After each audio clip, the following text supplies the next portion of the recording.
to What It Is, the show that explores the artist sneaker culture. I'm your host, Adam Butler, back with another episode. Thank you so kindly for being here. Got a dope show lined up for you guys today, man. My man Mike Sykes is in the building. You know Mike Sykes, he's a friend of the show, been on plenty of times. He's a wealth of knowledge when it comes to sneakers. And today, we're talking about a somewhat controversial sneaker. We're talking about the Tiffany Air Force One. Now, if you're in the know, the sneaker dropped. It has a $400 price tag. That's retail, $400 retail, but it is a Tiffany collab. We all know Tiffany, the luxury jewelry brand. They're collabing with Nike. The sneaker is underwhelming to a lot of people. So my man Mike Sykes is going to come on today to talk about that. We're going to discuss it. We're going to talk about collabs in general, especially with high-end brands. And we even talk about the Wizards a little bit. So without further ado, let me go ahead and introduce my man Mike Sykes. He's in the building. All right, bro. So we're here to talk about these Tiffany Air Force Ones. Man. Let me just start off with this. I was going to ask you the general.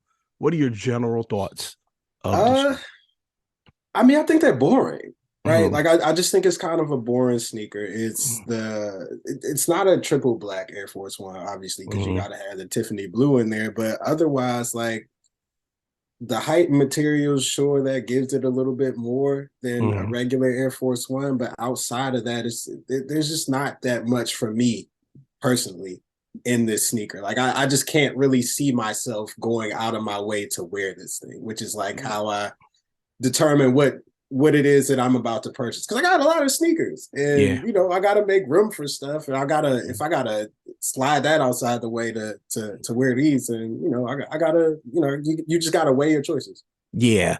You know, I feel the same. I don't have like the same level of like fiery hate for them that people do online. That's why I even approach it, because I think it's kind of funny, but they're fine. The price point is what knocks it off for me. If they were like the normal Air Force One price, or just like, you know, I don't know, it's a collab. So let's say they were like $150. I would probably think about it, because I like sometimes a boring sneaker you can do things with. Like I like the different laces, and you could kind of like make them pop. It's black and blue, so it's not, you know, you can be creative, but not for $400. And I think that's the thing that really is triggering. But before we get into that, I want to tell you that I you know, my wife is a Tiffany fan, right? And we were we were out, and you know, the images dropped, and I go, oh baby, look, they got Tiffany, you know, Air Force Ones. What you think? And she initially said she liked them, you know what I mean? And I was going off of her, like, you know, okay, because it's Tiffany's, right? Therefore, you know, it's for a certain market, a certain demographic of people. If she like it, cool. Now she's eventually gone on to say, well, yeah, they are a little boring, but they're cool. And I don't think she knows how much they cost. See, that's the thing. I don't think she knows how much them Jones are $400. So I have a bigger question for you, because we can agree that they're boring. I want to know what you think about high-end brands, Tiffany, Gucci, you know, brands that aren't typically known as like urban and sneaker culture-y. Now, I know there's Tiffany Dunks and things like that. I know that. But what do you think about these brands collaborating with Nike, Reebok, New Balance, whoever, creating a sneaker? Do you think it's worth it for them? Because most of the time people kind of come out of it going, ugh. Yeah, I mean, so I think the answer is kind of twofold, right? And circling back to the Tiffany Air Force One and the price point of it, I think part of the problem that I'm seeing with so many people online is that people don't really understand that this isn't necessarily a product for the sneakerhead, right? This is a product for the Tiffany fan. Like you said, your wife is a Tiffany fan, so you showed her the shoes and she liked them.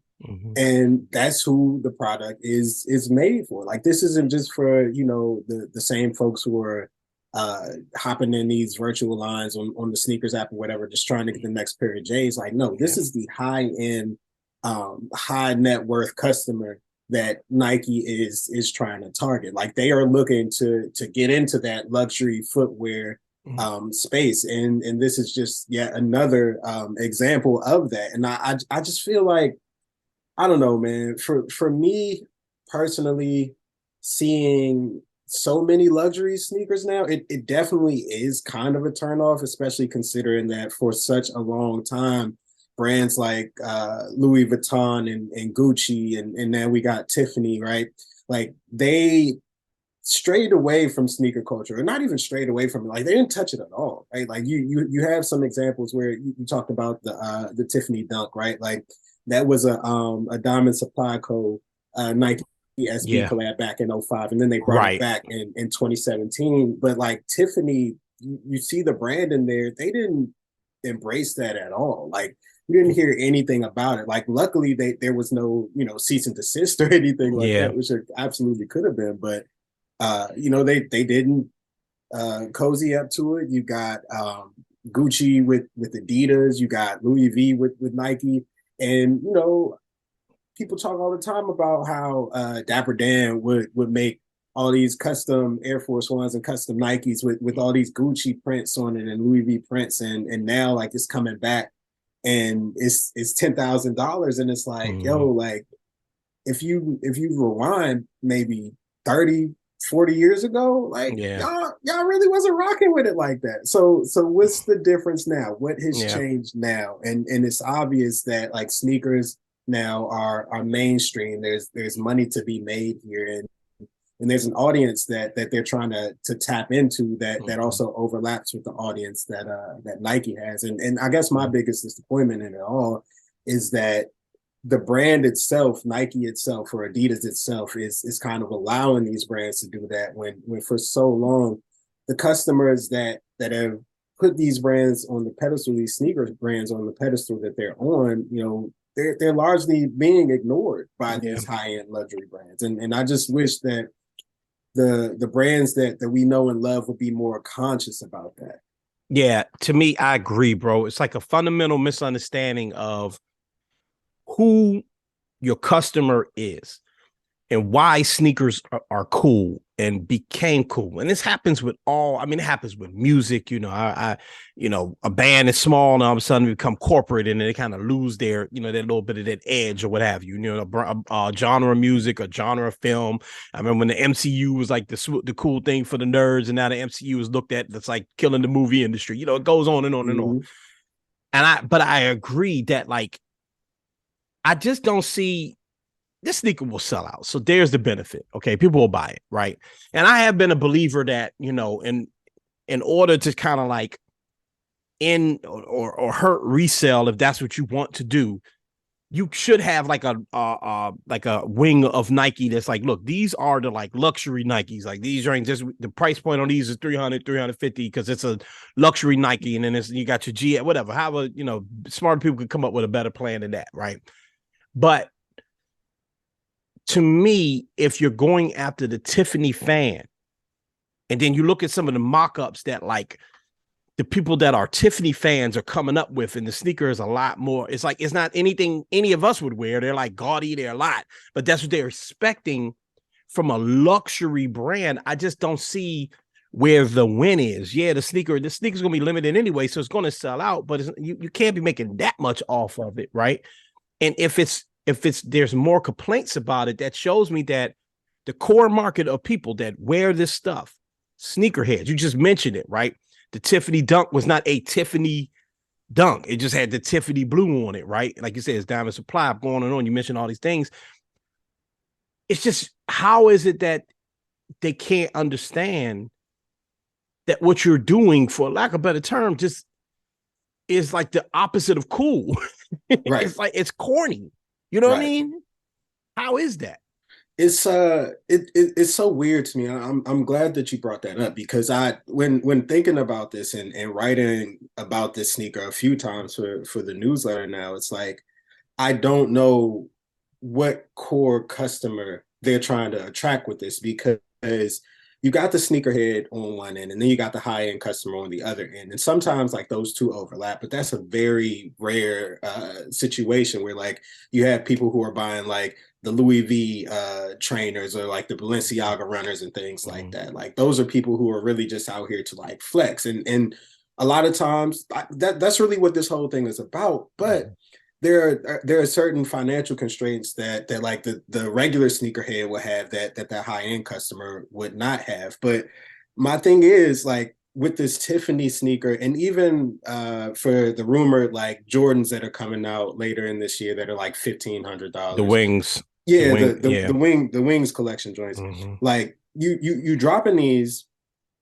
why should the high end customer that you're targeting pick this sneaker over the Louis V trainer that they're already used to? Why are they picking this sneaker over the Balenciaga joint that they're already used to when those shoes already have that weird extravagant look, that look that you can really flex on people with, that look that is notable already on this sneaker, when like the Wings collection Jordan, I'm sorry, but like there are mad regular Jordan ones that look way better than that joint. So if I'm rich person X, like why would I not just go cop a pair of Lost and Founds or the Royal ones that are coming out later this year or whatever? Like I just don't really know what audience they're trying to target. And then on top of that, like you just have Nike and Jordan Brand making this really weird push to like become this luxury sneaker company, or develop this luxury sneaker arm with the Jordan store that they have out in Milan and the one that's coming out in Tokyo.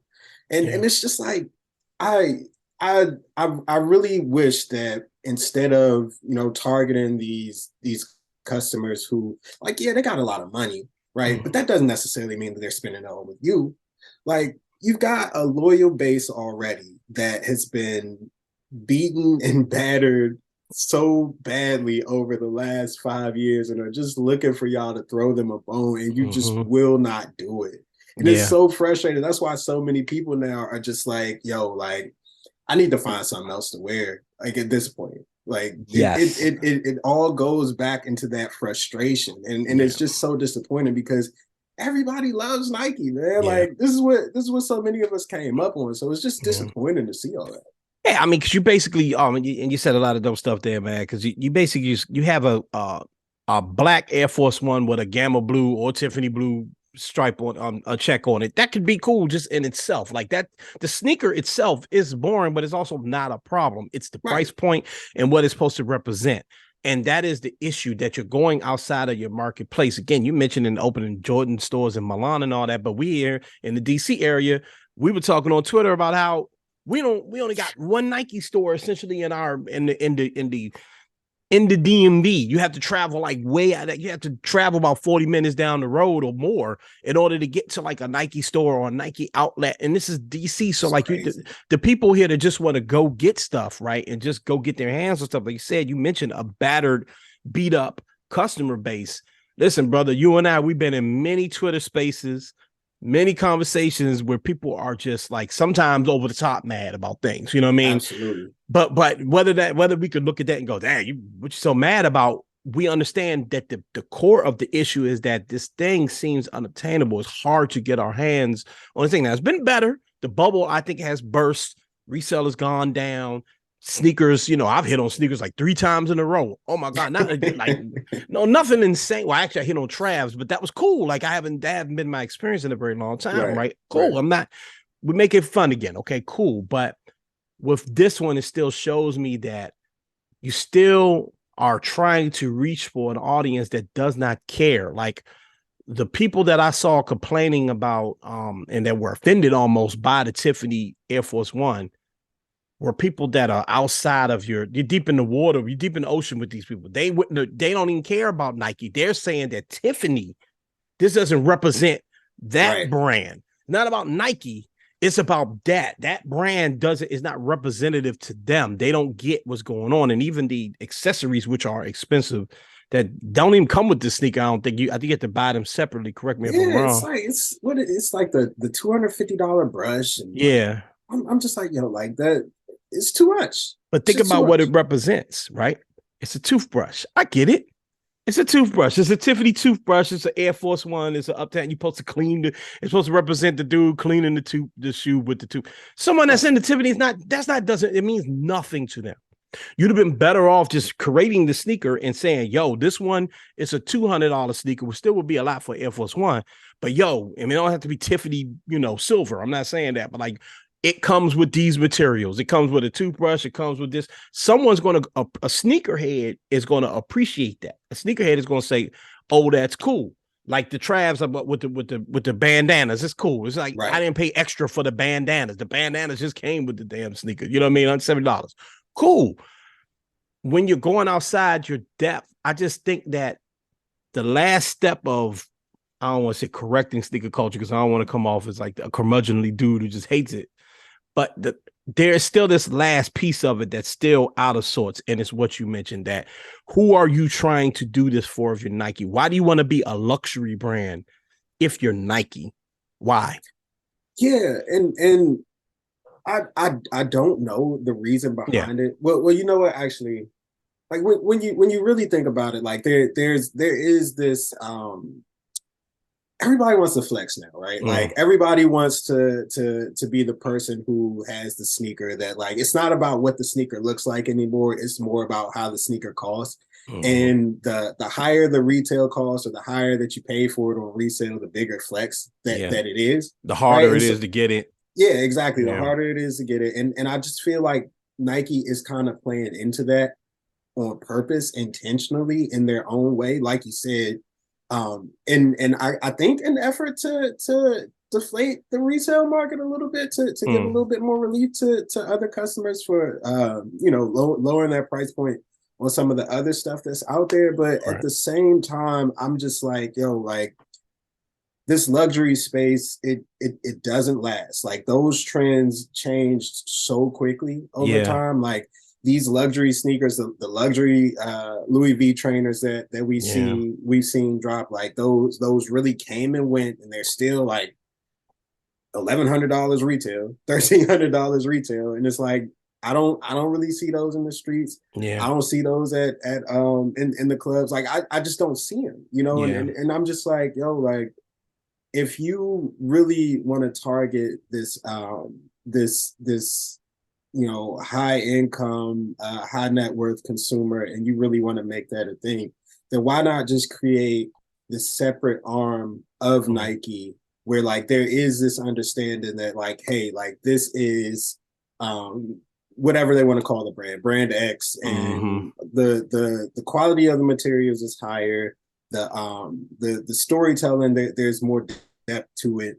There's just a lot more that come with these sneakers, but it's like $500 and up. And like, if there was just like this tacit understanding of, like, this being the thing, instead of Nike, just bringing these random sneakers on us, these Louis V Air Force Ones and the Tiffany Air Force Ones and whatever else comes next, because this is definitely not the last one that we'll see. No. I think there would be a much better understanding from a community standpoint, like that, like, hey, like, this product isn't necessarily for me, so I don't really have to down it. And then I also think that Nike could probably get a better understanding of what that luxury customer is searching for, because, like you said, the people who were down in this Tiffany Air Force One were those Tiffany customers that say that this doesn't represent the brand that I love. And so, like, I think Nike needs to better learn what represents that brand, instead of,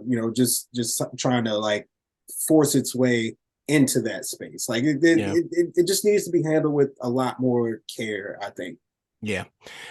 I mean, I'm gonna ask you one more question, then I'm gonna throw a monkey wrench at you. You're gonna like it though.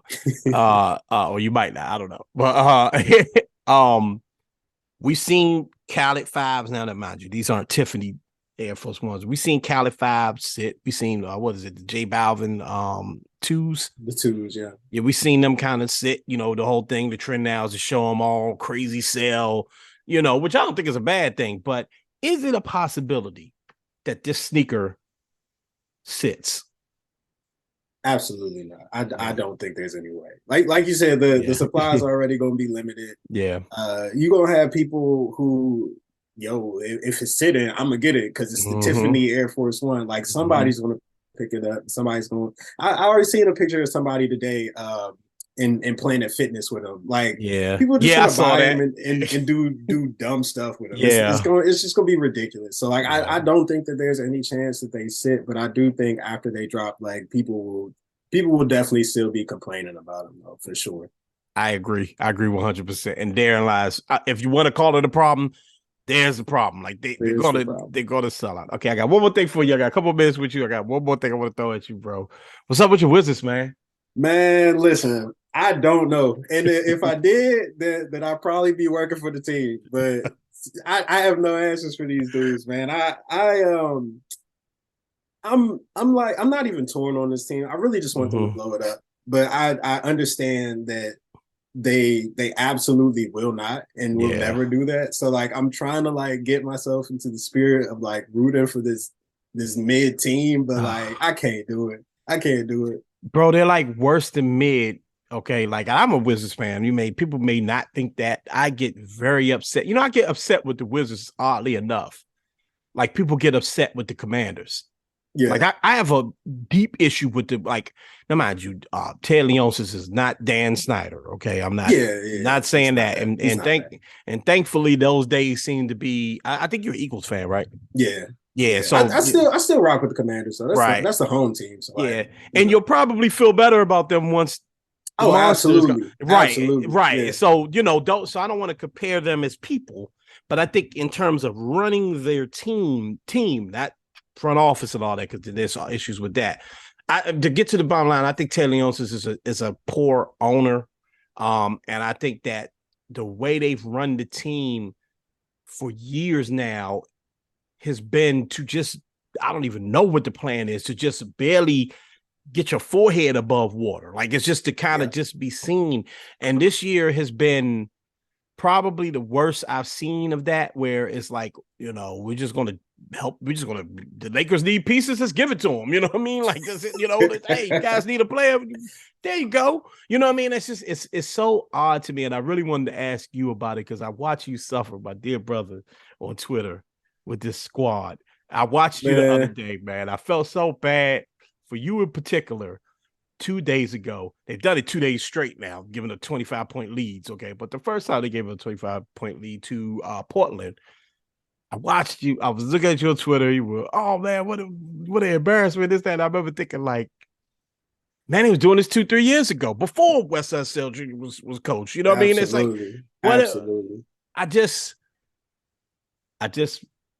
I agree with you, bro. Blow the team up. Okay, blow it up. But they won't, and I don't know why.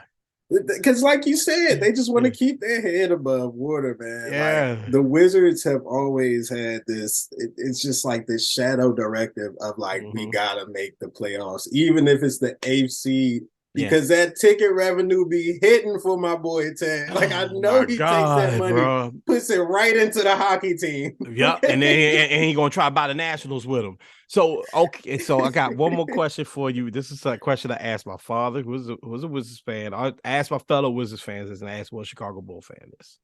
Over the past 20 years, name a worse team than the Washington Wizards or Bullets.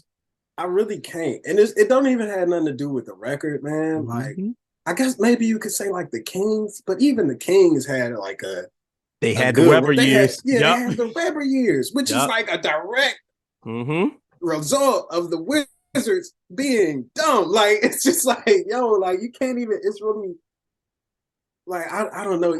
Even the Knicks had the Carmelo era. They had the Ewing era. They had the Ewing era, right?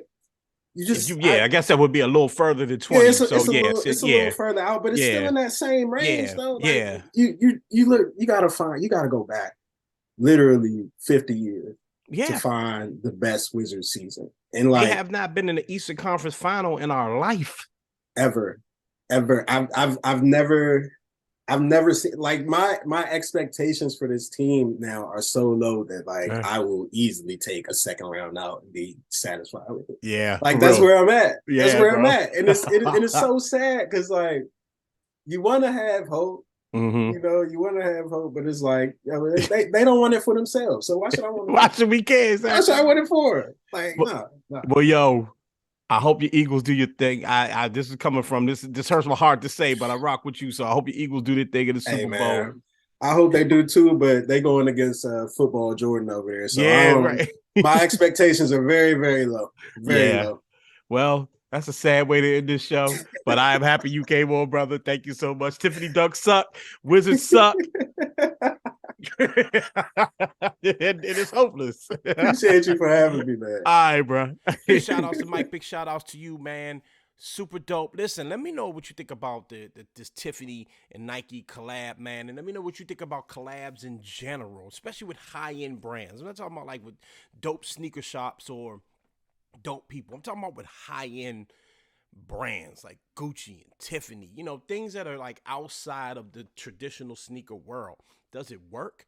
Should Nike and Adidas and other big brands, New Balance, even try to collaborate? Is it worth it? Is it what the consumer base wants? Okay. Again, big shout out to Mike. Follow him, man. Follow us. Follow the squad, okay? The Up On Game Network. We got a lot of dope stuff going on at the Up On Game Network. New shows launching every day. We on YouTube, so follow us on YouTube and follow us on all social media platforms. That's the Up On Game Network. Follow the team, man. The On My Feet Network. A lot of cool things going on over there as well. The On My Feet Network. And to keep up with me, you know what to do. Follow me, MSR_Adam. MSR_Adam. I'm there. Let's talk about it all, man. Let's talk sneakers. Let's talk sports. Let's talk whatever.